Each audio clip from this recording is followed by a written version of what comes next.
السمیع العلیم العظیم الحفیظ بوجہ الکریم وسلطانہ القدیم من الرجس الخبیث المخبث الشیطان اللعین الرجیم وقبیلہ ونفخہ ونفسہ وہمزہ بسم اللہ الرحمن الرحیم ان اللہ لا یستحیی ان یضرب مثلا ما بعودة فما فوقها فاما الذین آمنوا فیعلمون انہ الحق من ربهم واما الذين كفروا فيقولون ماذا اراد الله بهذا مثلا صدق الله مولانا العلي العظيم وبلغنا رسوله النبي الكريم ونحن على ذلك لمن الشاهدين والشاكرين والحمد لله رب العالمين ان الله وملائكته يصلون على النبي يا ايها الذين امنوا صلوا عليه وسلموا تسليما.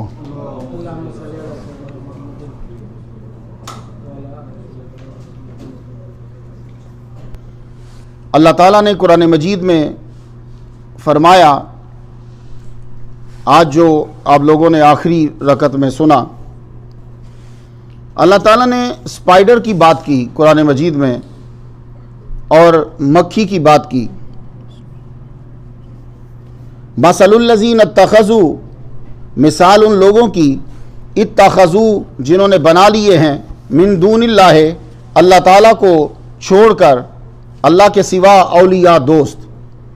کمثل العنکبوت، ان کی مثال مکڑی جیسی ہے. عنکبوت مکڑی کو بولتے ہیں، پوری سورہ ہے اسپائڈر کے نام پہ. اتخذت بیتن، جس نے جالے کا گھر بنایا ہے، تو مکڑی جو گھر بناتی بہت نازک ہوتا ہے. وَإِنَّ أَوْهَنَ الْبُيُوتِ لَبَيْتُ الْعَنْكَبُوتِ، اور بے شک سب سے کمزور گھر جو ہوتا ہے وہ مکڑی کا گھر ہوتا ہے. بعض اوقات تو وہ نظر بھی نہیں آتا، آپ کو بہت غور سے دیکھنا پڑتا ہے کہ یہ مکڑی کا جو ہے، اسپائڈر کا جو ہے یہ گھر ہے، لیکن اگر نظر بھی آپ کو آ جائے تو وہ بہت کمزور ہوتا ہے. تو اللہ تعالیٰ نے یہ مثال دی مکڑی کی، اسپائڈر کی. پھر اللہ تعالیٰ نے آگے فرمایا وَإِن يَسْلُبُهُمُ الذُّبَابُ شَيْئًا لَا يَسْتَنْقِذُوهُ مِنْهُ، سلب چھین لے، اگر ذباب فلائی کو کہتے ہیں، یہ مکھی اگر چھین لے ان سے کوئی چیز تو لے لے تو لا یستنقذوہ منہ، یہ جو تمہارے بت ہیں جن کی تم پوجا کرتے ہو، یہ اس مکھی سے وہ چیز نہیں چھین سکتے. تو یہ اللہ تعالیٰ نے مثالیں جو ہیں وہ بیان کی.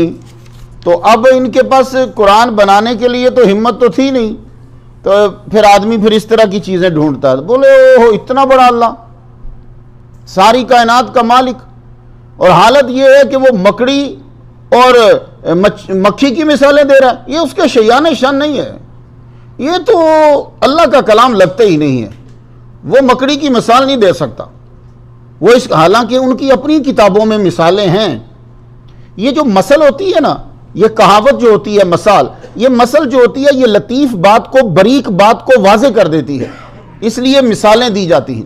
میں اکثر آپ کو بات سمجھانے کے لیے پہلے مثال دیتا ہوں.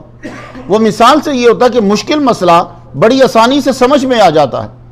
تو اللہ تعالیٰ نے لوگوں کو یہ سمجھایا کہ یہ جو تم کفار اور شرک، یہ جو چیزیں تم اختیار کر رہے ہو، ان کے علاوہ اللہ تعالیٰ کو چھوڑ کر تم دوسروں کو مان رہے ہو، تو یہ جان لو کہ یہ سارے کے سارے اسی طرح ہی ہیں جیسے مکڑی کا گھر ہے. اور باقی تمہارے بتوں کی حالت یہ ہے جن کو تم پوجتے ہو، اگر کوئی مکھی چیز لے جائے تو یہ اس سے واپس نہیں لے سکتے. یہ مثال مجھے انڈیا کے لوگوں کو سمجھانے کی ضرورت نہیں ہے. آپ لوگ کہیں دور کسی مندر میں جائیے، کسی دن جس مندر پہ کوئی بندہ نہیں آتا لیکن وہاں کھانا رکھا ہوا ہے، وہ بت کے اسٹیچو کے نیچے رکھا ہوتا ہے کھانا، وہ رکھ کے چلے جاتے ہیں. یہ پرانی ریت ابراہیم علیہ السلام کے اس دور سے چل، سب مشرک ایک ہی جیسے ہوتے ہیں. کھانا رکھ دیں گے، کوئی چیز رکھ دیں گے، تو وہ ہوتا کیا، چونکہ وہاں بندے نہیں ہوتے، وہ گلیری آتی ہے یا چوہا آتا ہے، وہ آ کے کیا کرتا ہے، پہلے تو بھگوان کے اوپر نیچے پھرتا ہے، کبھی وہ شولڈر پہ بیٹھا ہوتا ہے، پھر اس کے نیچے جا کے وہ چیز جو رکھی ہوتی ہے وہ کھا کے نکل جاتا ہے. اسی طرح باقی چیزیں بھی رکھی ہوتی ہیں. تو بھائی جس کو تم پوج رہے ہو، جسے تم سجدہ کر رہے ہو، وہ اس چوہے کو نہیں روک سکتا، وہ چیز کوئی لے جائے اس سے واپس نہیں لا سکتا. تو یہ تمہارے کام کیسے بنائے گا؟ اس کے اندر تو یہ طاقت ہی نہیں ہے. تو اب بجائے کہ وہ تسلیم کرتے تو کیا کیا؟ اعتراض کر ڈالا کہ یہ اللہ کا کلام نہیں ہے۔ تو پھر ہمارے رب نے فرمایا، اب آیت آ جائیے جو روٹین میں چل رہے ہیں، ان اللہ لا یستحیی، بے شک اللہ تعالی حیا نہیں فرماتا۔ اب یہاں لفظ حیا آ گیا ہے، یہ اللہ کے لیے لفظ ٹھیک نہیں ہے۔ جیسے دیکھیے 3 لفظ ایسے، میں ابھی آپ کو 3 سمجھاتا ہوں۔ اب ماشاءاللہ آپ درس میں ہیں اس لیے یہ بات کرنا ہوں، ورنہ آپ کو کوئی سٹوری سنا کے آگے نکل جاتا، فائدہ کوئی نہیں۔ اللہ کے لیے لفظ حیا ٹھیک نہیں ہے۔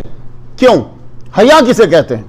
اب سب لوگ یاد کر لو، آپ لفظ بولتے ہو پر آپ کو پتہ نہیں ہوتا، کوئی پوچھ لے جی اس کا معنی کیا ہے، جیسے ایمان نہیں پتا ہوتا، لیکن ہمیں معلوم ہے کہ ہمارے ہاں ایمان ہے۔ حیا کسے کہتے ہیں؟ کسی برے کام کو پبلک کی ملامت اور مذمت سے ڈرتے ہوئے نہ کرنا، ترک کر دینا، اس کو حیا کہتے ہیں۔ اب تم سے کوئی حیا پوچھے حیا کسے کہتے ہیں، آپ سمجھیں گے شاید دوپٹہ لینا حیا ہے، نہیں۔ حیا کیا ہوتی ہے؟ جب بھی کبھی کو تم سے پوچھے حیا کیا ہے تو غور سے یاد کر لو، حیا یہ ہے، پھر سنو، کسی برے کام کو لوگوں کی ملامت اور مذمت کی وجہ سے ترک کر دینا، اس کو کہتے ہیں حیا۔ اب اللہ کس سے ڈرے گا؟ تو اس میں 2 چیزیں ہیں، ڈرنا اور ترک کرنا۔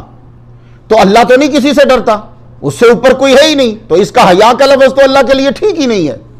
اسی طرح اللہ تعالیٰ رحم فرماتا ہے، رحم کا صحیح معنی اللہ کے لیے ٹھیک نہیں ہے۔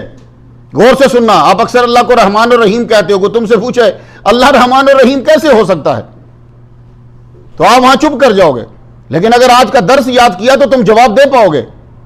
آپ لوگ رحم کرتے ہو، رحیم ہو، کس وجہ سے؟ سنو، رحیم اس بندے کو کہتے ہیں جس کا دل نرم پڑ جائے، اور جب دل نرم ہو تو پھر وہ جیب سے پیسے نکال کے دے، اس کو کہتے ہیں رحیم۔ تو اللہ کا تو دل ہی نہیں ہے، جب اللہ کا دل نہیں ہے تو پھر اللہ رحیم کیسے ہوا؟ غور سے سنتے جناب۔ اسی طرح لفظ غضب ہے، یہ بھی اللہ کے لیے ٹھیک نہیں ہے۔ وہ کیسے؟ غضب کسے کہتے ہیں؟ غضب یہ ہوتا ہے کہ آدمی کا بلڈ پریشر ہائی ہوا، آدمی کو غصہ چڑھا، غصے کے بعد اس نے بدلہ لیا، اس کو کہتے ہیں غضب۔ یہ بھی اللہ کے لیے ٹھیک نہیں، اللہ بدلہ نہیں لیتا کسی سے۔ تو 3 لفظ ہو گئے، ایک حیا، ایک رحمان اور ایک غضب۔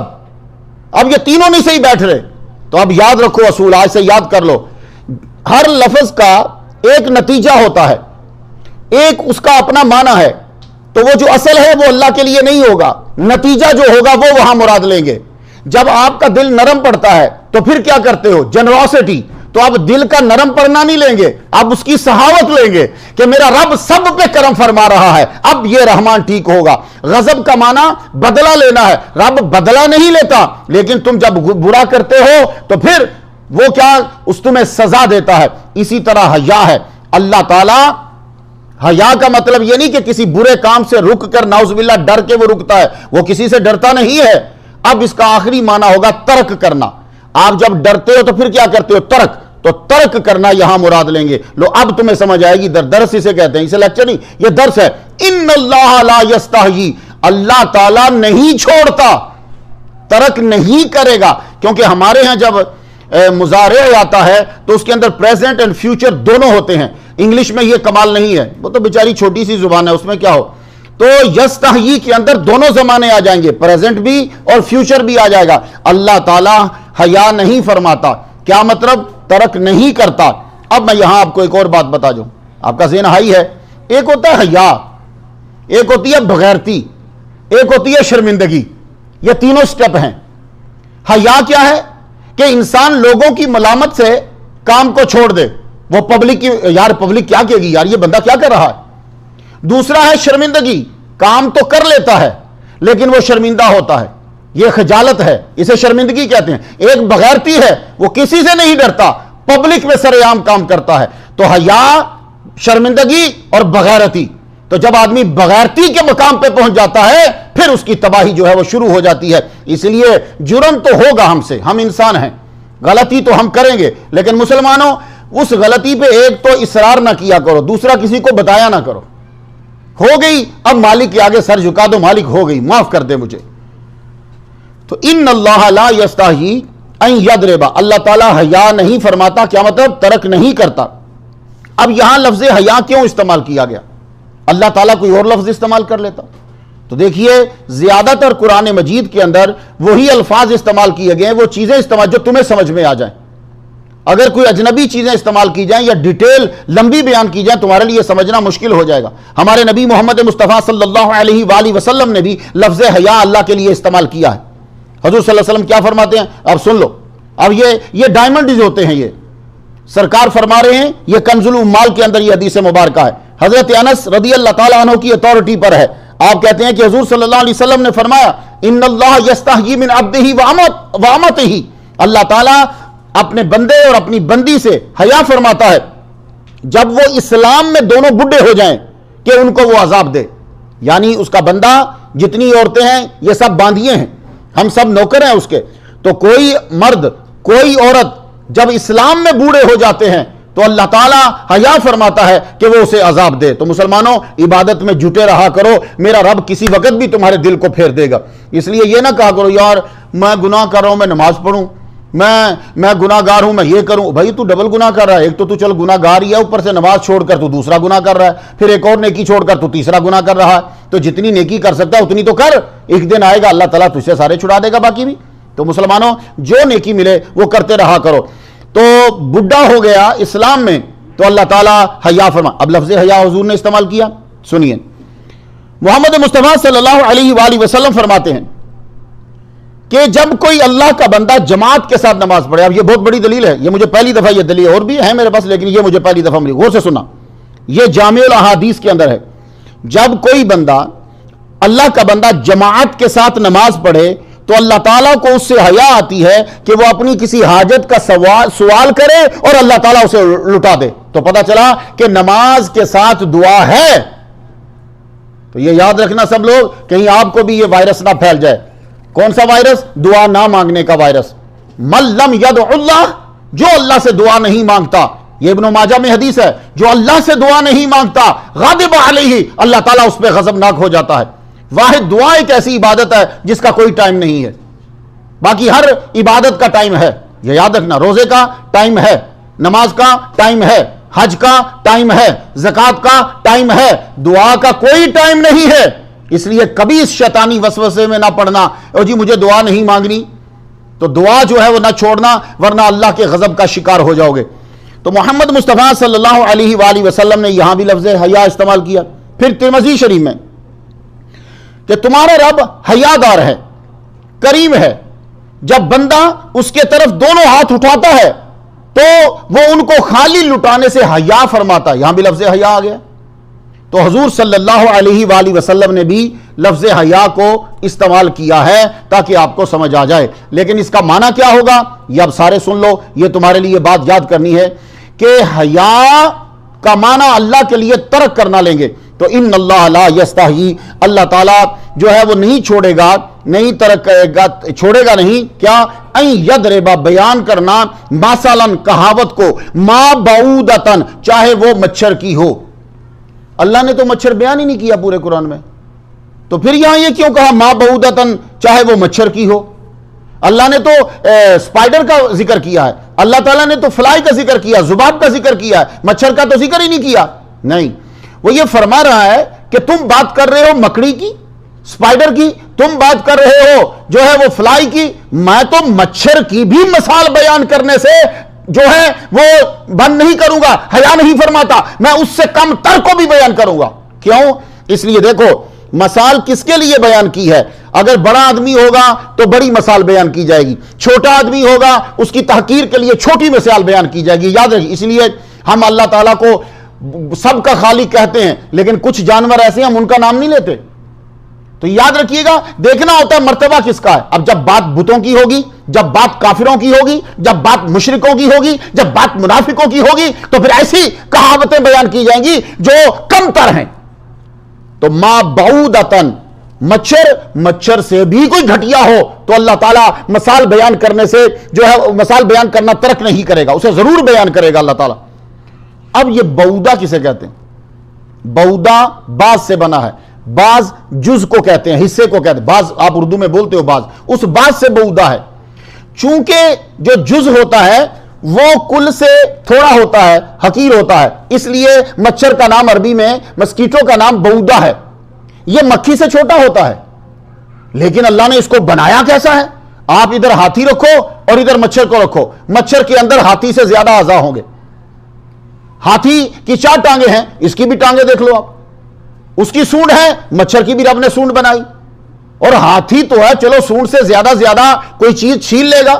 کچھ لوگ کہتے ہیں وہ اپنی سونڈ میں پانی بھرتا ہے، کچھ کہتے ہیں وہ چیز بھی چھین لیتا ہے تو چھین لے گا، لیکن وہ ڈنگ نہیں مار سکتا. ایسا مچھر رب نے کمال کا بنایا کہ جاتا ہے اور سیدھا آپ کی نظروں کے سامنے آپ کے جسم کے اوپر جا کے سرنج اندر ڈال دے گا. اور پھر دیکھو شیر ہے آپ کا دشمن ہے، چیتا ہے آپ کا دشمن ہے، یہ سارے دشمن، لیکن یہ آپ سے ڈرتے بھی ہیں.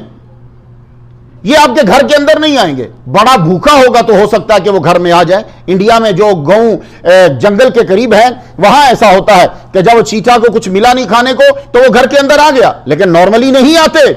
مچھر اتنا بہادر ہے کہ یہ سیدھا آپ کے گھر کے اندر آ جاتا ہے اور آپ کے گھر کے اندر آ کر آپ کو یہ کاٹے گا. اور پوری ایسی سرنج دی ہے، یہ اندر ڈال دے گا، ڈال کے یہ اپنا وائرس اندر ڈال دے گا اس کے اندر.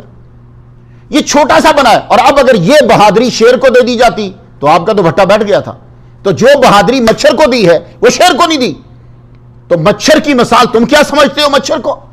تو مچھر جو ہے یہ بھوکا رہ کے زندہ رہتا ہے، اور جب یہ پورا کھا لیتا ہے تو مر جاتا ہے. یہ یاد رکھیے گا. تو مچھر جو ہے اس کی مثال دے کر آپ کو بہت ساری چیزیں سمجھائی گئی ہیں. اللہ فرماتا ہے بعودا مچھر، تو یہ کوئی کم تر چیز نہیں ہے، گھٹیا نہیں ہے. فما فوقہا، اب فوقہ کا 2 مرتبہ، اس سے بھی کوئی گھٹیا ہو یا اس سے بھی کوئی بڑھیا ہو، اللہ تعالیٰ اس کی مثال بیان کرنے سے جو ہے وہ مثال بیان کرنا ترک نہیں کرے گا. فَأَمَّا الَّذِينَ آمَنُوا، لیکن اب سن لو قرآن مجید میں جو کہاوتیں بیان کی گئی ہیں، مومن جو ہیں فَيَعْلَمُونَ، وہ جانتے ہیں أَنَّهُ الْحَقُّ مِنْ رَبِّهِمْ، یہ اس کے رب کی طرف سے سچ ہے، یہ سچ ہے جو اس نے کہا ہے. وَأَمَّا الَّذِينَ كَفَرُوا، اور جو لوگ جو ہیں کافر ہیں، فَيَقُولُونَ مَاذَا أَرَادَ اللَّهُ بِهَذَا مَثَلًا، وہ کہتے ہیں کہ اللہ تعالیٰ کا ارادہ کیا ہے اس سے، کیا ارادہ ہے اسے، کیوں بیان کر رہا ہے مکھی اور مچھر؟ بھائی بات مکھی مچھر کی نہیں ہے، بات اصل سوچو گے اس کے بیان کرنے میں بات کیا ہے، تو اس پہ غور نہیں کر رہے. تو اللہ فرماتا ہے یُضِلُّ بِهِ كَثِيرًا وَيَهْدِي بِهِ كَثِيرًا. تو بہت سارے اس قرآن مجید کی مثالیں پڑھ کر گمراہ ہوئے اور بہت سے ہیں جو ہدایت پا گئے. وَمَا يُضِلُّ بِهِ إِلَّا الْفَاسِقِينَ، قرآن پڑھ کر گمراہ وہی ہوتا ہے جو فاسق ہوتا ہے. 2 باتیں سنو تو پھر مکمل ہوا. اللہ فرما رہا ہے بہت سارے ہدایت پا گئے، بہت سارے تو ہدایت پائے ہی نہیں ہیں. دنیا میں نے آپ کو بتا دیا نا کتنے بندے ہیں، ان سارے بندوں میں سے وہ 7 بلین میں سے 2 بلین مسلمان، اور سارے مسلمان بھی کہاں نیک ہیں؟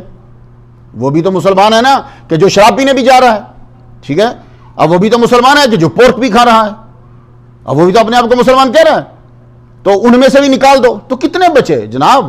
اور اگر 2 بلین کے 2 بلین ہی ولی اللہ ہوں تو بھی تو 5 بلین بچے، تو 5 بلین گمراہ، 2 بلین ہدایت پہ، تو کثرت کہاں سے ہوئی بھائی صاحب؟ تو اللہ کہہ رہا ہے کہ کثیر ہدایت پا گئے. کثیر کہاں ہدایت پا گئے؟ یہاں مولوی مر جاتا تقریر کر کر کے، پورے نمازی جو ہے وہ پورے صحیح نہیں ہو پاتے. تو کثرت کیسے ہوئی؟ تو آج یہ نقطہ اگر سمجھ آؤ تو پھر تمہیں وہ سمجھ آ جائے گا، کمیونٹی اور یونٹی، وہ تمہیں سمجھ آ جائے گی. پھر وہ جو چلتا ہے نا شور کمیونٹی اور یونٹی، وہ یہاں سمجھ آئے گی. اب اللہ نے خود قرآن مجید میں یہ کہا کہ کثرت گمراہوں کی ہے، شاکر بہت کم بندے ہیں. اور جب ہم نے دنیا میں انسانوں کو گنا تو ہمیں ٹوٹل انسان 7.9 بلین ملے. ان میں سے بھی 2 بلین مسلمان، 2 بلین میں سے بھی ہدایت یافتہ بہت کم ہیں. تو کثرت تو نہ ہوئی. تو سنو قرآن مجید کثرت کسے کہتا ہے؟ کثرت یہ ہے، محمد مصطفیٰ صلی اللہ علیہ وآلہ وسلم فرماتے ہیں سواد اعظم کو مت چھوڑو، حق پر ایک بھی آدمی ہو تو وہ سب سے بڑا ہے. اب کمیونٹی یونٹی سمجھ آ گئی یہ کیا فراڈ ہے؟ کمیونٹی اس وقت سمجھ میں کیوں نہیں آئی تھی جب انڈیا پورا میلاد مناتا تھا، جب پاکستان پورا میلاد مناتا تھا، تب یونٹی کیوں نہیں سمجھ میں آئی، تب کمیونٹی کیوں نہیں سمجھ میں آئی؟ تو یہ سب فراڈ ہے، دھوکہ ہے. تو مسلمانوں سن لو، ایک بندہ بھی ہوگا تو وہ کثرت ہے، حق پہ ایک آدمی بھی کثرت ہے. ورنہ تم مجھے اس آیت کا جواب دے کے نکلنا پھر دوبارہ. میں جو دلائل دے رہا ہوں جواب دو. خدا کہہ رہا ہے کثرت ہدایت پاتی، کثرت تو ہے ہی نہیں ہے، کسی لحاظ سے کثرت نہیں ہے، نہ رب کے قول سے نہ کاؤنٹنگ سے. تو پتہ یہ چلا کہ اگر 7 بلین کے 7 بلین گمراہ ہو جائیں، ایک آدمی دنیا میں کھڑا ہوگا حق پہ تو وہ کثرت ہے. بس یہ یاد رہے، ایک حق پہ. اس لیے مسلمانوں بندے نہ کٹھے کرو، حق والے اکٹھے کرو اور مخلص اکٹھے کرو. بندے اکٹھے کرنے کا کوئی فائدہ نہیں ہے. کتنی تعداد بڑھا لوگے کیا فرق پڑے گا؟ بندے نہیں، مسلمان اکٹھے کرو، مومن اکٹھے کرو، محمد مصطفیٰ کے دیوانے اکٹھے کرو. تو یہدی بھی کثیرہ کا مطلب آپ سمجھ گئے ہوں گے. آپ تو قرآن پڑھ کر گمراہ لوگ ہوتے ہیں. اس لیے ہر ایک کا قرآن سننا اس بات کی دلیل نہیں کہ وہ بندہ سچا ہے یا آپ بھی سچے ہو جاؤ گے. میں بفلو میں تھا ایک دفعہ نکاح پڑھانے کے لیے، یہاں سے گیا، وہاں ایک صاحب بیٹھے ہوئے، وہ قرآن کی بات کر رہے تھے. میں نے کہا بھائی صاحب قرآن ہی نے کہا ہوا ہے کہ قرآن پڑھ کر بہت سارے گمراہ ہو جاتے ہیں. اچھا، میں کہا ہاں قرآن پڑھ کے کیوں؟ اس لیے کہ جس سے وہ سن رہے ہیں وہ خود ٹھیک نہیں ہے. تو جب وہ خود ٹھیک نہیں ہو تو میں گمراہ کرے گا. مرزئی کیا قرآن نہیں پڑھتا؟ معتزلہ کیا قرآن نہیں پڑھتا؟ پڑھتے ہیں. تو مسلمانوں اس لیے دیکھا کرو کہ قرآن کس سے سن رہے ہو. تو جب یہ دیکھنا ہے کہ قرآن کس سے سن رہے ہو تو پھر باقی تقریر تو دیکھنی پڑے گی کس سے سن رہے ہو. تو مسلمانوں یہ قرآن گمراہ کسے کرے گا؟ فاسق کو. تو فاسق کسے کہتے ہیں یہ آج آپ کو یاد کر لینا چاہیے. فاسق اسے کہتے ہیں جو اعلانیہ طور پر گناہ کبیرہ کرتا ہے، اسے کہتے ہیں فاسق. تو جو اعلانیہ طور پر گناہ کبیرہ کرے اس کو قرآن ہدایت نہیں دیتا. اللہ سے دعا ہے کہ اللہ تعالی ہم پہ رحمت نازل فرمائے اور اللہ تعالی ہمیں نیک لوگوں کی صف میں شامل فرمائے. وآخر دعوانا الحمد للہ رب العالمین.